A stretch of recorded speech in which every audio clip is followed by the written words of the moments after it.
सबैजनालाई प्यारो प्रभु यीशु ख्रीष्टको नाममा जय मसीह। परमेश्वरले तपाईँहरूलाई आशिष दिनुभएको होस्।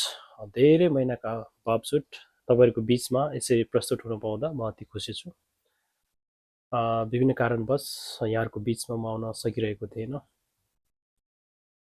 परमेश्वरलाई धन्यवाद भएको होस् सबै कुराबाट।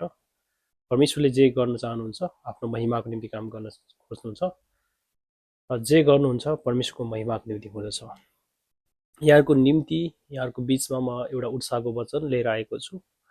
यहाँहरू पनि पक्कै उत्साहित हुनुहुनेछ र परमेश्वरको योजना यहाँहरूको जीवनमा के छ भनेर तपाईँहरू पक्कै पनि तपाईँहरूले थाहा गर्नु पाउनुहुनेछ। यहाँहरूको बिचमा मैले यिर्मयाहको पुस्तक 29को 11 र 12 पद लिएर आएको छु। यहाँ यसो लेखिएको छ, किनभने जुन योजनाहरू मैले त तिमीहरूका निम्ति बनाएको छु ती म जान्दछु। परमप्रभु भन्नुहुन्छ, ती तिमीहरूका उन्नतिको निम्ति हुन्, नोक्सानीको निम्ति होइन, तिमीहरूलाई आशा र भविष्य दिनलाई। 12 मा, तब तिमीहरू म कहाँ आउनेछौ र मलाई प्रार्थना गर्नेछौ र म तिमीहरूको प्रार्थना ध्यानसित सुन्नेछु। जब तिमीहरूले आफ्ना सारा हृदयले मलाई खोज्छौ तब तिमीहरूले मलाई खोजेर पाउनेछौ।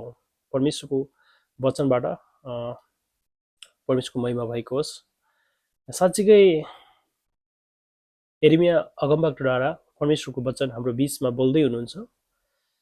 जुन भविष्य अनि जुन योजना परमेश्वरले हाम्रो निम्ति बनाउनु भएको छ त्यो चाहिँ हामीलाई हाम्रो नोक्सानीको निम्ति होइन, हाम्रो कुभलोको निम्ति होइन, तर हाम्रो भलो, हाम्रो भविष्यमा उज्जवल अनि आशिष दिनलाई परमेश्वरले योजनाहरू बनाउनु भएको छ। तर परमेश्वरका जनहरूले हरेस नमानिकन, निराश नभइकन परमेश्वरको वचनमा अगाडि बढिरहे, परमेश्वरको बाटोलाई हेरिराखे, परमेश्वरमा भरोसा गरिराखे र उनीहरूले अन्तिममा चाहिँ परमेश्वरले अचम्म रीतिले काम गर्नुभएको छ। हामीलाई चाहिँ हामी पनि तपाईँ र म पनि अहिले विभिन्न खालको समस्यामा हुन सक्छौँ, विभिन्न खालको परिस्थितिमा हुन सक्छौँ, विभिन्न खालको सतावत परिस्थितिमा हामी हुन सक्छौँ, दुःखमा, बिरामीमा, विभिन्न खाँचो परिस्थितिहरूमा हामी गुज्रिरहेका हुन्छौँ। तर पनि यो समय हाम्रो क्षणिक हो, किनभने दिनपछि रात आउँछ, रातपछि दिन आउँछ। यो सधैँ दिनै दिन हुँदैन, सधैँ रातै रात हुनुपर्ने, निराश हुनुपर्ने कुरा छैन। अहिले हामी दुःखमा छौँ, अहिले कष्टमा छौँ, के त परमेश्वरको योजना भोलि असल कुराहरू हुनसक्छ। परमेश्वरले वचनमा बोल्नु भएको छ, तैँले नचितेका, तैँले कल्पना नगरेका कुराहरू तैँले पाउनेछस्, भेटाउनेछस् भन्नुभएको छ। मैले तँलाई मेरो वचनतिर अगाडि बढ अनि म तँलाई सबै कुरा म तँलाई दिनेछु भन्नुभएको छ। साँच्चै अब्राहमको जीवनमा पनि परमेश्वरको ठुलो योजना छ। परमेश्वरले भन्नुभएको थियो अब्राहमलाई, म तेरो जातिहरूलाई यो आकाशको ताराहरूभन्दा पनि अनगिन्ती बनाउनेछु अनि यो पृथ्वीमा तेरा सन्तानले राज्य गर्नेछन् भन्नुभएको थियो। तर पनि अब्राहम वृद्ध हुँदासम्म पनि उसले आफ्नो सन्तान पाउन सकेको थिएन अनि सारालाई बाँझो भएको थियो अनि साराले पनि निराश भएको थियो है।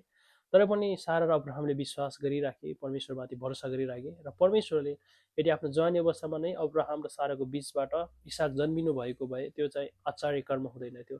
तर जब सारा र अब्राहमले चाहिँ आफ्नो जीवनमा नसकिने कुराहरू जब रजस्वला बन्द भइसकेपछि परमेश्वरले अद्भुत रीतिले त्यहाँ काम गर्नुभयो। त्यसै कारणले मानिसले क्षमताले गर्ने कुराहरूमा परमेश्वर प्रसन्न हुनुहुन्न, तर मानिसले नसकेका कुराहरूमा परमेश्वरले त्यतिखेर काम गर्नुहुन्छ। र जब अब्राहम र साराले विश्वास गरिराखे र परमेश्वरले चाहिँ अब्राहमको जीवनमा असम्म तरिकाले काम गर्नुभयो र